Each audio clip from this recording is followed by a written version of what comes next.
السلام علیکم ورحمۃ اللہ وبرکاتہ۔ الحمدللہ رب العالمین والصلاة والسلام علی سید المرسلین نبینا محمد وعلی آلہ واصحابہ اجمعین، اما بعد۔ برادران اسلام، رمضان مبارک کا یہ عظیم اور بابرکت مہینہ اب رخصتی کی جانب گامزن ہے۔ چند ہی ایام اس کے باقی رہ گئے ہیں۔ یہ مہینہ بھی اب ہم سے رخصت ہونے والا ہے۔ رمضان کے اختتام پر عید الفطر، جو ہمارا عظیم تہوار ہے اہل اسلام کا، وہ آنے والا ہے۔ آپ جانتے ہیں کہ ہم لوگ اس وقت لاک ڈاؤن میں ہیں، اپنے گھروں میں ہیں، مساجد بند ہیں، عیدگاہوں میں نماز عید کی ادائیگی کی اجازت نہیں ہے۔ ایسے میں ان حالات میں نماز عید ادا کی جائے تو کس طرح ادا کی جائے؟ اس سلسلے میں علماء کرام نے بہت کچھ سوشل میڈیا پر بیان کیا ہے، اور علماء کی اہل علم کی تحریریں بھی آئی ہیں۔ نماز عیدین کے سلسلے میں فقہاء اسلام کے 3 اقوال ہیں۔ ایک قول یہ ہے کہ یہ نماز فرض ہے، دوسرا ہے واجب ہے، تیسرا ہے سنت مؤکدہ ہے۔ ہم اس بحث میں اگر نہ پڑیں اور صرف اس پر غور کریں کہ رسول اکرم صلی اللہ علیہ وسلم نے نماز عیدین برابر ادا فرمائی ہے، کبھی اس کو ترک نہیں فرمایا، اور آپ نے مردوں کے ساتھ ساتھ خواتین کو بھی اس نماز میں شرکت کا حکم فرمایا۔ نماز عیدین شعار اسلام ہے اور مسلمانوں کی اجتماعیت کی علامت ہے۔ بہرحال آج ہم مجبوری میں ہیں، اللہ رب العالمین کی مرضی ہے، اور وہی اس کی بہتری کو اور اس کی حکمت کو بہتر جانتا ہے۔ اب سوال یہ پیدا ہوتا ہے کہ گھروں میں رہتے ہوئے نماز عید جو اب آ رہی ہے، عید الفطر، اس پر کس طرح ادا کی جائے؟ اس سلسلے میں علماء کرام نے، اہل علم نے جو کچھ بیان کیا ہے اور اتفاق کیا ہے وہ یہ ہے کہ نماز عید الفطر ان حالات میں ہر شخص اپنے گھر میں اپنے اہل و عیال کے ساتھ جماعت بنا کر ادا کرے، اور اگر کوئی شخص اکیلا ہی ہے تو وہ اکیلا ہی نماز عید الفطر ادا کر لے۔ نماز اسی طریقے سے ادا کی جائے گی جس طریقے سے نماز عید الفطر زائد تکبیروں کے ساتھ، یعنی 12 تکبیروں کے ساتھ ادا کی جاتی ہے، جس کا ثبوت سنن ابی داؤد، ترمذی اور حدیث کی دوسری کتابوں میں صحیح طور پر موجود ہے۔ سعودی عرب کے مفتی عام شیخ عبدالعزیز آل الشیخ حفظہ اللہ، ہماری جماعت کا مرکزی ادارہ جامعہ سلفیہ بنارس، اسی طرح جماعت کا ایک بڑا ادارہ جامعہ محمدیہ منصورہ مالیگاؤں، اور بہت سے اہل علم نے اس بات پر اتفاق کیا ہے، جیسا کہ میں نے ابھی ذکر کیا، کہ ہر شخص اپنے گھر میں 2 رکعت نماز جس طرح سے عید الفطر پڑھی جاتی ہے اسی طریقے سے 12 زائد تکبیروں کے ساتھ ادا کرے۔ اور اس کی بنیاد تمام ہی علماء نے حضرت انس بن مالک رضی اللہ تعالیٰ عنہ کے ایک اثر کو بنایا ہے، جسے امام بخاری رحمۃ اللہ علیہ نے اپنی صحیح میں ذکر کیا ہے تعلیقاً، اور حدیث کی دوسری کتابوں میں السنن الکبریٰ للبیہقی اور مصنف عبدالرزاق وغیرہ میں اس اثر کی سند بھی بیان کی گئی ہے جو صحیح ہے۔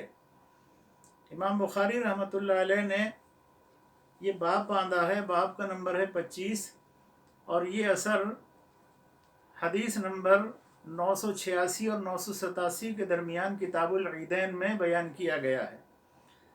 فرماتے ہیں وَكَذَلِكَ النِّسَاءُ وَمَنْ كَانَ فِي الْبُيُوتِ وَالْقُرَىٰ لِقَوْلِ النَّبِيِّ صلی اللہ علیہ وسلم هَذَا عِيدُنَا يَا أَهْلَ الْإِسْلَامِ وَأَمَرَ أَنَسُ بْنُ مَالِكٍ मौलाहुम इब्न अबी उतबा बिज़्ज़ाविया फजमा अहलहु व बनीहि व सल्ला का सलाती अहलिल मस्र व तकबीरहिम। यानी ख़वातीन भी ऐसा ही करें और वो लोग भी जो घरों और देहातों में हैं वो भी, और जो जमात में ना आ सके वो भी ऐसा ही करें, क्योंकि नबी करीम सल्लल्लाहु अलैहि वसल्लम का फरमान है कि इस्लाम वालों ये हमारी ईद है। अनस बिन मालिक रदियल्लाहु ताला अन्हु के ग़ुलाम इब्न अबी उतबा ज़ाविया नामी गांव में रहते थे। उन्हें हज़रत अनस बिन मालिक रदियल्लाहु ताला अन्हु ने हुक्म दिया था कि वो अपने घर वालों और बच्चों को जमा करके शहर वालों की तरह नमाज ईद पढ़ें और तकबीर कहें। तकबीर से मुराद यहाँ ज़ायद तकबीरें हैं जो नमाज ईदैन में कही जाती हैं, 12 तकबीरें। इस असर को तमाम ही उलमा ने बुनियाद बनाया है। इसलिए ये बात वाज़ेह हो गई कि नमाज ईद हर एक को अपने घर में अपने बच्चों को लेकर जमात बनाकर अदा करनी है। इमाम जिस तरह खड़ा होता है उसी तरह खड़ा होगा, उसके पीछे मर्दों की सफ़ होगी और उसके पीछे औरतों की सफ़ होगी। इस तरह से सफ़बंदी कर लें। अगर घर में सिर्फ 2 मर्द हैं, बाकी ख़वातीन हैं, तो उसका तरीक़ा ये होगा कि दोनों मर्द बराबर बराबर खड़े हों।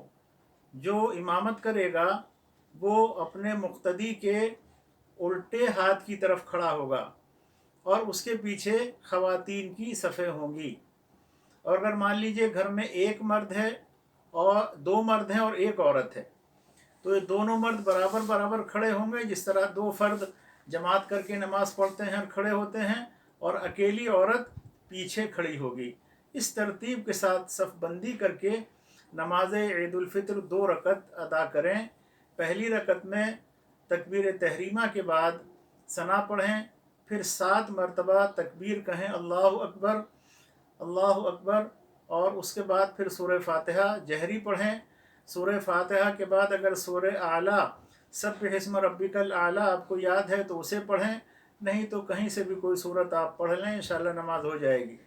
फिर इसी तरह जब दूसरी रकत में खड़े हों तो 5 तकबीरें कहेंगे और उसके बाद फिर सूरह फातिहा, सूरह गाशिया याद हो अल अता का हदीसुल गाशिया तो उसको पढ़ेंगे, नहीं तो कहीं से भी कुरान मजीद से जो सूरत याद हो पढ़ लीजिए, और इस तरीके से नमाज को मुकम्मल करेंगे।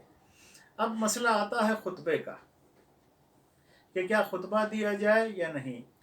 तो जामिया सलफ़िया बनारस का जो फतवा आया है, जिसे वहाँ के 11 उलमा इकराम ने मुरतब किया है, और जमात के और भी दूसरे अहले इल्म इस तरफ गए हैं कि अगर घर में नमाज पढ़ाने वाला शख्स खुतबा देने की सलाहियत रखता हो तो वो खुतबा भी दे ले, ताकि खुतबे की सुन्नत भी अदा हो जाए।